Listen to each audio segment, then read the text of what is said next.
Hello à tous, vous regardez Unlock, l'émission qui décrypte les entreprises.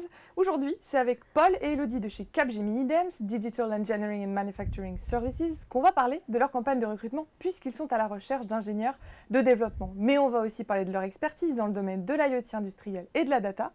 On va creuser tout ça, mais d'abord on passe au Pitch Me That.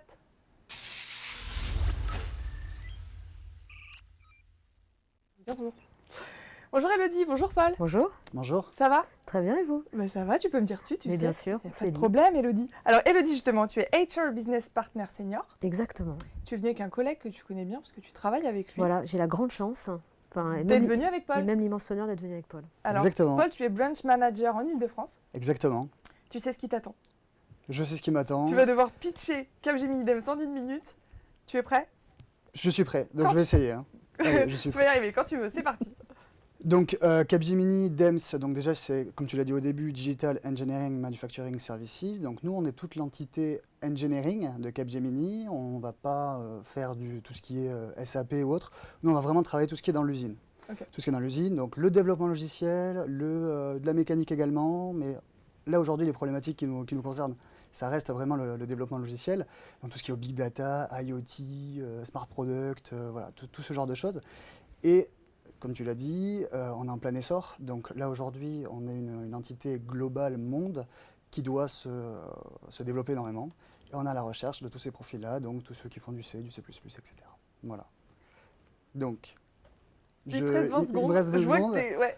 Donc il me reste 20 secondes, voilà, juste sur moi. Moi, je suis le responsable de l'entité logicielle de toute l'Île-de-France. Ouais. Tout secteur d'activité aussi. Comme on a dit tout à l'heure, très engineering, donc très industrie. Et tous les clients industriels sur Paris, donc voilà.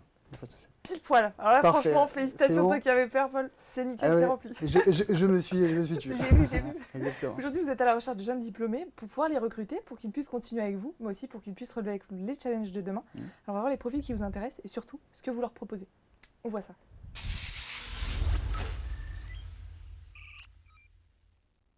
Ok. Alors, quels sont les profils que vous recherchez? Est-ce que vous tournez plutôt vers des écoles spécifiques, des universités? Comment ça se passe? Alors, tu me regardes, donc j'imagine, Ouais, là, c'est mon tu tour. Je vais pitcher en 30 secondes.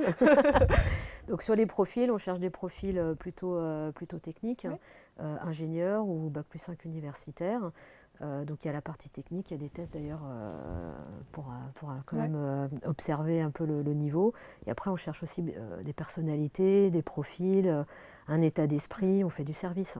C'est quoi? C'est des stages aujourd'hui, des alternances? Alors, on cherche VIE. principalement quand même des profils en CDI, c'est la bonne nouvelle. Mais après, on est aussi ouvert, bien sûr, à des stages de fin d'études de préférence et des alternants, bien sûr. Le but aujourd'hui, enfin moi je parle vraiment aussi de mon entité parce que c'est du cas concret. On intervient donc sur de l'alternance, sur du stage, ça y a aucun problème, mais on mise vraiment sur les gens. Le but c'est aussi d'intégrer les personnes après une alternance, de leur proposer un CDI par la suite, parce que déjà la personne est testée, elle connaît aussi les process de la société, du groupe Capgemini, et elle connaît aussi parfois les clients. Donc ça permet de gagner aussi du temps. Mais effectivement, aujourd'hui, il y a énormément de postes à pourvoir chez Capgemini, que ce soit en CDI, que ce soit en alternance, que ce soit en stage, et même en contrat de professionnalisation. Et est-ce qu'il y a des choses à maîtriser pour intégrer Capgemini DEMS? Vous m'avez parlé de l'anglais au téléphone. Vas-y, l'anglais, c'est... Un groupe international, aujourd'hui, certes français, mais l'anglais est un avantage, hein, ça c'est clair. Hein, c'est-à-dire qu'on est un groupe international, on est 200 000 dans le monde, donc ça peut aussi ouvrir des opportunités de mission en Europe, à l'étranger.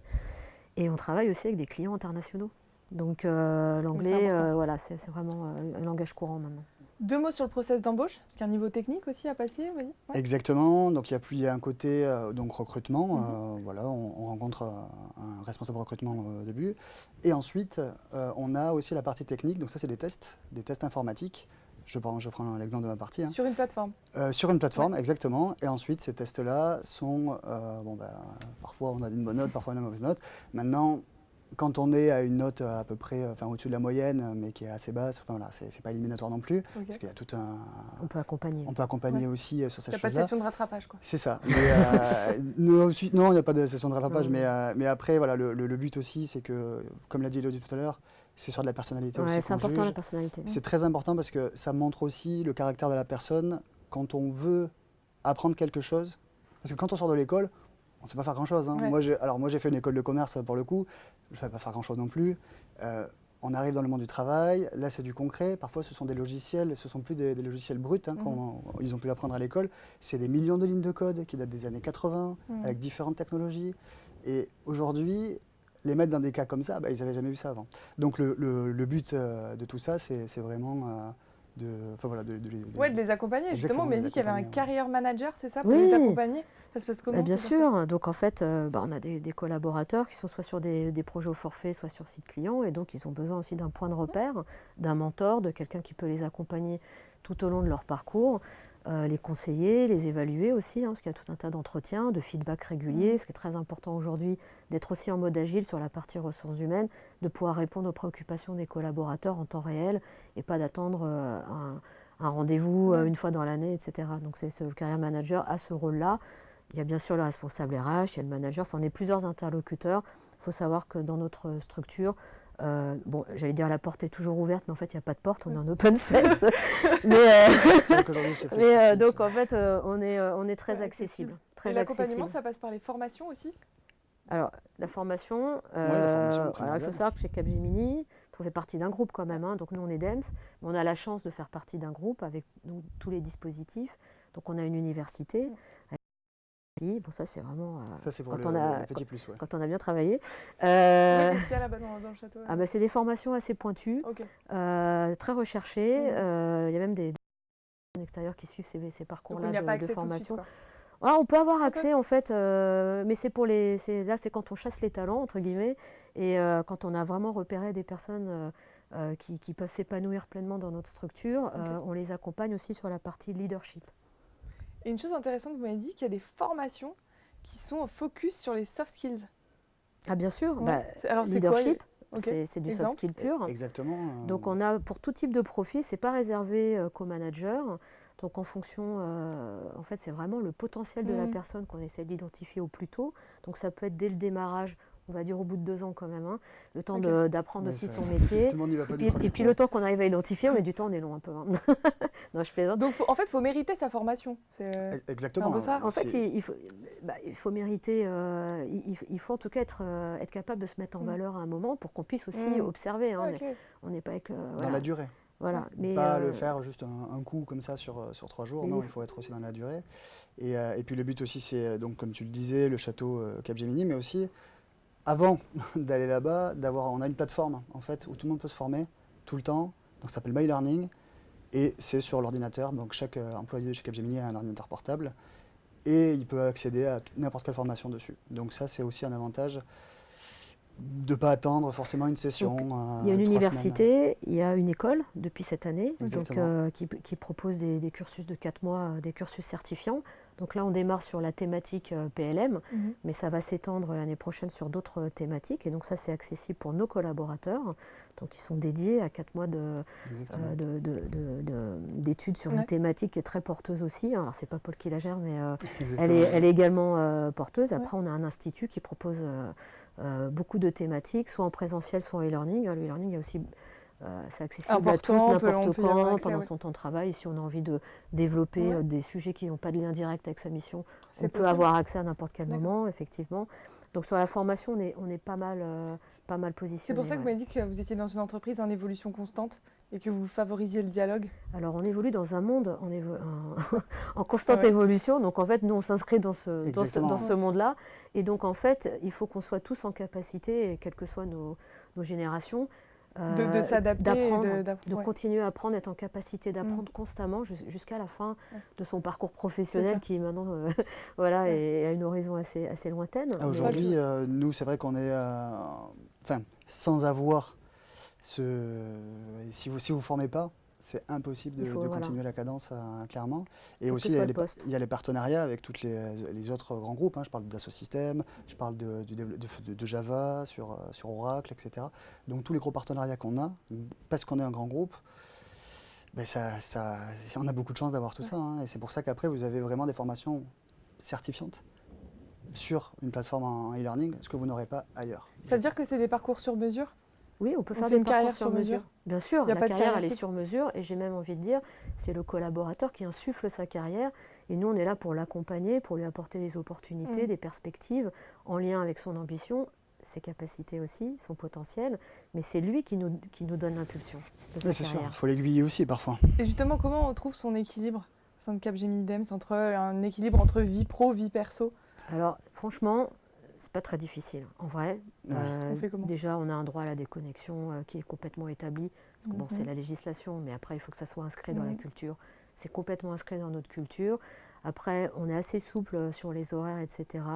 Bien sûr, en respectant quand même le minimum. Légal, hein, bien sûr, Voilà, mais on est souple parce qu'on fait confiance. On part du principe que chacun est autonome, responsable de son activité, et que s'il a besoin d'aide ou d'accompagnement, on est là aussi pour lui apporter du soutien. Et vous m'aviez dit que vous aviez un partenariat avec l'association Elle Bouge. Oui.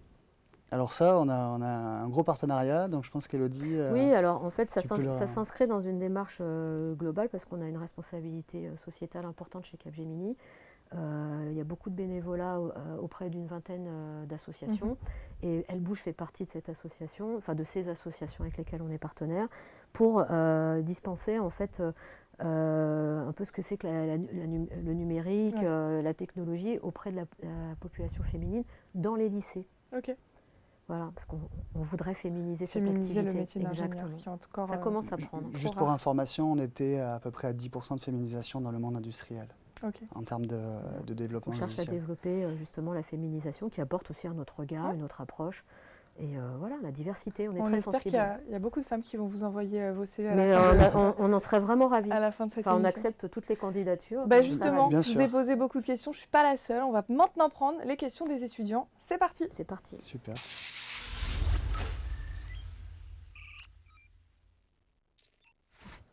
Merci. Alors, on va prendre la première question. C'est parti.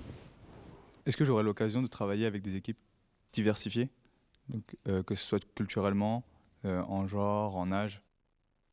Alors, est-ce qu'on travaille avec tout type d'équipe, en âge, en culture, en profil? Alors, c'est complètement ça. Enfin, C'est la définition même de Capgemini. Bah, la diversité, oui, Ouais. Bien sûr. clairement. Bah, il suffit de venir un jour à l'improviste sur le plateau sur lequel on travaille et ça parle de soi. Il y a toute génération. D'ailleurs, on en a un petit peu là. Exactement, la preuve. Bon, ça se voit pas la différence d'âge, Ça mais se il y voit en pas, a c'est une. ce Non, que non, j'allais mais dire, on on est voit d'accord. pas. On est d'accord. Non, je plaisante. Mais il y a toute génération confondue parce que chacun peut apporter justement un regard différent. On aimerait féminiser davantage, donc ça c'est en cours de route. Exactement. Et après, culturellement, clairement, il y a une forte mixité et on accueille aussi des profils de statut étranger pour lesquels on effectue les papiers, etc. Donc il n'y a aucune... La diversité au contraire. est au grand jour. Bien sûr. Ok, on prend la suivante. Est-ce que je serais vraiment immergée dans le sens où c'est vraiment un job, mais pas, enfin un job, comme si je travaillais réellement ou c'est vraiment juste stagiaire et vous considérez que c'est vraiment que pour 2 mois, 3 mois, etc. Alors, comme je l'ai dit tout à l'heure, hein, le but, c'est vraiment d'intégrer les personnes. Il n'y a pas de stage machine à café, photocopie chez nous. On mise vraiment sur la personne. Je peux donner certains exemples. Le lab, notamment. Le peux en lab, parler, c'est très intéressant. exactement. En début d'année dernière, j'ai créé un lab d'innovation. Bon, voilà, c'était un peu une recette, hein, un peu de sel, un peu de poivre. Vraiment, on ne savait pas trop comment ça allait fonctionner. Et on s'est dit, plutôt que de faire un lab pur et dur avec des personnes en CDI, on va le faire en pépinière. Ok. On va se dire alternant, stagiaire, voir comment on peut faire avec des clients qui vont nous donner des cas très concrets et vont nous permettre après de travailler sur un cas concret. Aujourd'hui, le lab représentait 9 personnes, 8 personnes étaient embauchées en CDI, stagiaire, alternance, confondus. Une personne, on n'a pas décidé de la garder parce que ça ne correspondait pas en termes d'image de Capgemini. Mais pour dire que non, le but c'est vraiment d'investir sur les gens et pas du tout de faire... Des recrutés, de continuer avec eux en fait. C'est dès le ça. départ. Oui. On ne veut plus miser sur des gens qui viennent forcément de l'extérieur. Au bout de 10 ans, on veut miser sur la personne en tant que telle à la base. Ok. On n'ajoutera rien à ça. On prend la suivante. Est-ce que vous avez des opportunités de travailler à l'étranger? Alors oui, bien sûr. Un groupe de 200 000 personnes présents aux États-Unis, enfin en Amérique du Nord, partout. Pas trop en Afrique, mais après partout dans le monde. Il y a des missions en Afrique. Il y a des missions en Afrique, mais après, on est vraiment présent sur tous les continents. Hein. Donc, non. Dès le stage, dès l'alternance. Alors, le stage, après, il y a des raisons plutôt contractuelles. On ne peut pas se permettre non plus d'envoyer quelqu'un comme ça en stage. Par contre, une alternante, j'ai l'exemple dans mes équipes, c'était une chef de projet. Donc, alors, chef de projet, attention, c'était plutôt gestionnaire d'un petit projet, que nous avons envoyé en Belgique. Parce qu'elle voulait définir, voilà, elle voulait voir ce que c'était la Belgique, à moitié français, à moitié anglais, et puis voilà, donc ça s'est fait il y a mois d'août, Ok. et elle est revenue, puis elle est restée en CDI chez nous. Donc non, il y a vraiment beaucoup d'opportunités, et nos clients sont aussi internationaux. Je prends l'exemple d'Airbus. Airbus n'est pas que à Toulouse ou en France, il est présent partout dans le monde, même aux États-Unis. Donc voilà, donc c'est comme ça qu'il faut voir les choses, et même il vaut mieux savoir parler l'anglais, parce qu'on ne sait jamais, on peut On ne aller à sait jamais l'international. pour les opportunités qui peuvent être Exactement. là. On continue. Est-ce que la proportion d'hommes et de femmes est la même? Alors, la question, malheureusement, on a répondu tout à l'heure, hein, En fait, on aimerait. on est représentatif du nombre de femmes ingénieurs Aujourd'hui. voilà, formées. Donc, on est autour de 20% aujourd'hui.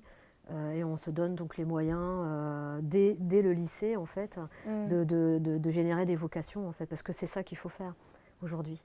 Il faut casser les codes, surtout. Voilà. C'est comme le petit garçon avec le 4x4 et la fille avec la dinette. Il faut peut-être inverser les rôles et voir. Et je pense vraiment que ça Donc on fera- est aujourd'hui limité par le nombre de femmes formées aux métiers techniques. Mais on travaille dès la source. Voilà. Aux Donc il faut États-Unis, attendre les résultats. on est quand même sur le double de femmes. Ok. Bon. On prend la dernière question. Est-ce que c'est important d'avoir une autre langue en plus de l'anglais? Alors c'est toujours un plus. C'est toujours un plus. C'est vrai que dans les pays où on est présent, je veux dire l'Amérique du Sud, l'espagnol, le portugais, c'est un plus, très clairement. Toutes les langues en fait, parce qu'on Mais peut travailler en toutes les Chine, langues, hein. on peut travailler en Inde, on travaille beaucoup avec l'Inde, parce qu'on a une grosse activité, une grosse structure Capgemini en Inde. Donc toutes Et les c'est langues sont les pas toujours bienvenues. l'anglais. Après, est-ce que c'est important? Non, mais c'est intéressant. Bah justement, par rapport à ça, on va prendre cette dernière question qui me semble intéressante. Do I need to be fluent in French? Quand on est en France, oui. Parce que on a eu certains cas, c'est vrai qu'il y a des clients qui sont un peu réfractaires aussi. En fait, il faut maîtriser les deux. Quoi qu'il en soit, de base, il faut parler français ou anglais. Ça, c'est clair. Après, évidemment, à l'international, plutôt l'anglais. Mais en France, ou même en Europe en règle générale, il vaut mieux parler la langue du pays, plus l'anglais. C'est toujours un plus. Sinon, on aura du mal à se faire accepter, malheureusement. S'il y a une bonne base, on peut accompagner aussi en termes de formation, parce qu'on a aussi des formations en français. Mais c'est vrai qu'il faut déjà avoir un bon niveau de français, quoi. Donc, tout à l'heure, Paul, tu parlais de cas pratique. Là, ça va être ton moment. Tu vas pouvoir nous expliquer Exactement. un des projets sur lesquels je suis en train de travailler. On passe au cas pratique.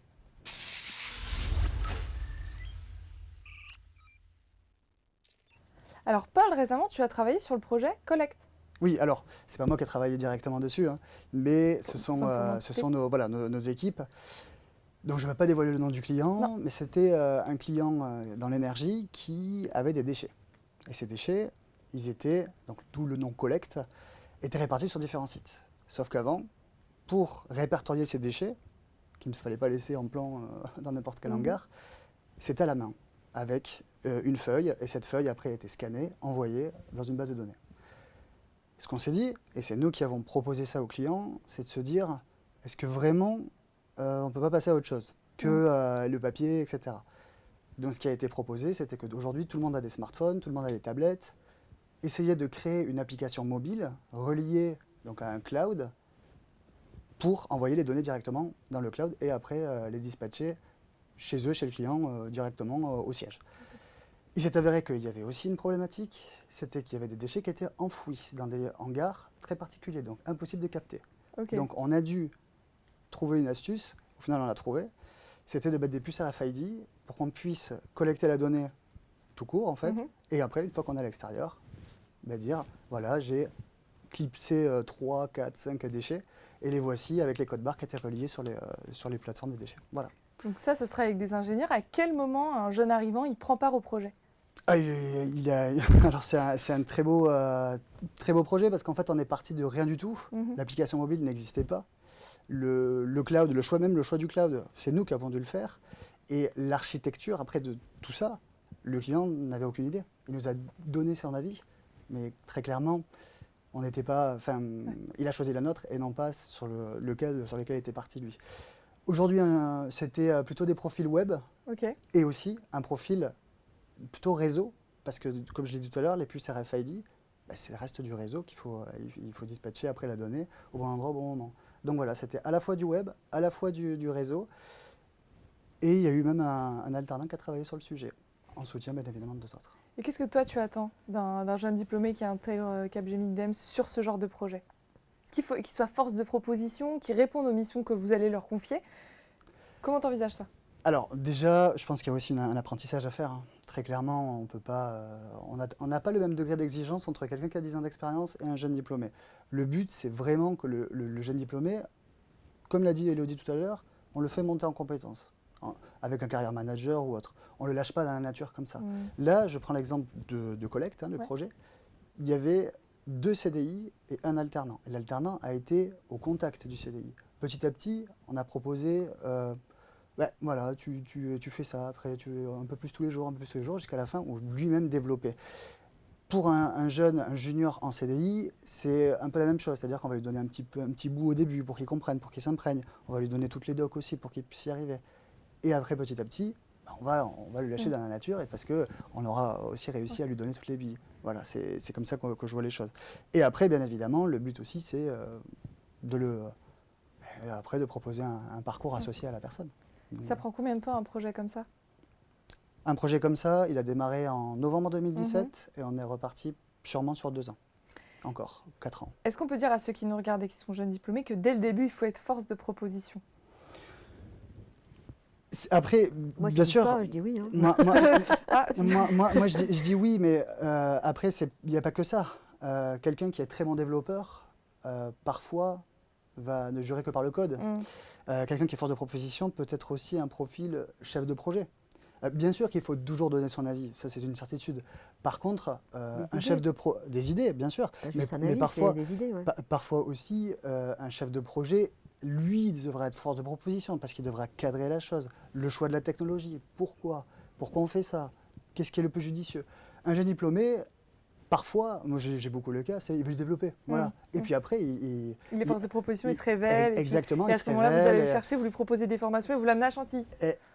Oui, on peut dire si on ça fait comme le parcours. ça. Exactement. Bon, alors maintenant, il nous reste 3 minutes ensemble. Ça va être à vous de les convaincre une dernière fois de vous rejoindre. Vous êtes prêts?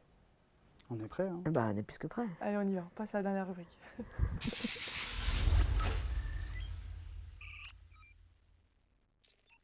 Alors, vous êtes venus avec une vidéo. Je vous propose qu'on la regarde. On la commente après. C'est parti.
Alors, pourquoi avoir choisi de diffuser cette vidéo? La vidéo parle d'elle-même. Ce qu'on voulait montrer, c'était tout ce qu'on faisait dans tous les différents secteurs. Parce que Capgemini intervient partout, que ce soit dans l'automobile, dans l'aéronautique, le spatial, la défense, absolument partout. Et voilà, on voulait montrer la diversité, que voilà, on pouvait à la fois faire une voiture connectée, Ouais. que un objet, un outil pour les agriculteurs, voilà, tout ce genre de choses. Et que voilà, c'est l'avenir aussi. C'est vraiment, la vidéo parle d'elle-même pour moi, hein. Alors je sais pas ce que... Élodie. Oui, voilà, si tu- c'est le message, c'est si vous êtes curieux, vous avez envie de découvrir plusieurs secteurs d'activité, travailler en équipe dans un cadre agréable, je pense que vous êtes les bienvenus. Bon, bah, si vous les avez convaincus, chez vous, sachez que vous pouvez postuler sur capgemini.com ou sur jobteaser.com. Merci à tous les deux Merci d'avoir été beaucoup. Merci, là, de nous Lisa. avoir donné envie d'intégrer. J'espère. J'espère en tout cas. J'espère que vous aurez plein de CV. Et chez vous, comme d'habitude, je vous donne rendez-vous très vite pour un nouveau live.